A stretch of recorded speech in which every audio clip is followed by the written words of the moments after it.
Bonjour et bienvenue dans le vlog de matelweb.com numéro 40.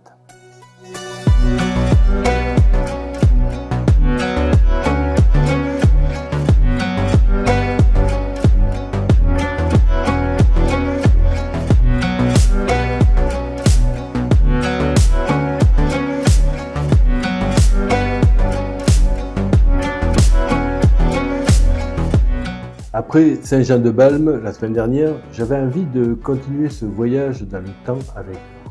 L'actualité est trop anxiogène, je préfère m'en éloigner. De plus, le passé apporte toujours un éclairage nouveau sur notre présent. Aujourd'hui, je vous amène sur les hauteurs de Millau, à la découverte d'un site archéologique fascinant, la Granède. Imaginez un éperon rocheux surplombant la vallée du Tarn, occupée par l'homme depuis plus de 6000 ans. C'est l'histoire de ce lieu exceptionnel que je vais vous raconter. Tout commence au néolithique, moyen, vers 4000 ans avant notre ère. Des groupes humains s'installent déjà sur ce promontoire naturellement défensif. Ils y fabriquent des outils en silex et laissent derrière eux des poteries caractéristiques de la culture chasséenne. Mais c'est à l'âge du bronze que la Granède prend véritablement son essor. Vers 1000 ans avant notre ère, le site est fortifié, on y construit des remparts successifs, témoignant de l'importance stratégique du lieu. Les archéologues ont mis au jour des céramiques ornées typiques du bronze final, nous donnant un aperçu de la vie quotidienne à cette époque. À l'époque gallo-romaine, la Granède abrite un sanctuaire. Les fouilles ont révélé des offrandes et des monnaies datant du 1er et 2e siècle avant notre ère, montrant l'importance religieuse du site à cette période. Puis au 5e et 6e siècle, suite à la chute de Rome et l'effondrement de son empire, une église paléochrétienne est édifiée sur les vestiges du temple antique. C'est le signe d'une christianisation progressive de la région, mais aussi d'une continuité de l'occupation du site. Pendant des millénaires, les hommes se sont succédés sur ce site, l'adaptant à leurs besoins et à leurs croyances.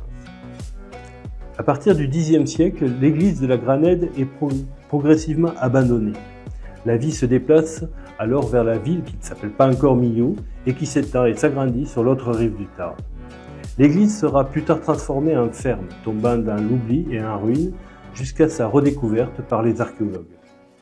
Les fouilles nous révèlent qu'à son apogée, jusqu'à 700 personnes ont pu vivre sur ce bout de rocher. C'est impressionnant quand on pense à la taille limitée du site. Les campagnes archéologiques successives, les premières fouilles de Louis Balzan entre 1958 et 1967 ou 11 campagnes dirigées par Christophe Saint-Pierre entre 2006 et 2017 ont mis au jour des milliers d'artefacts. Chacun raconte une partie de l'histoire de la Granède. D'ailleurs, dans un prochain épisode, nous nous intéresserons plus particulièrement à un objet fascinant trouvé ici, une plaque de plomb. Elle pourrait nous en dire long sur les pratiques religieuses et magiques de l'époque. La Granède est le berceau de la communauté qui, en investissant ce territoire, va progressivement faire naître Millau. C'est un témoignage précieux de notre histoire locale et régionale. Les siècles enfouissent sous des couches de sédiments ce qui fut un jour notre présent. Même les guerres finissent par se taire dans le silence de l'histoire. Et grâce à l'archéologie, ces voix du passé peuvent à nouveau se faire entendre. Pour approfondir le sujet, je vous propose un article complet qui accompagne cette vidéo sur matelweb.com.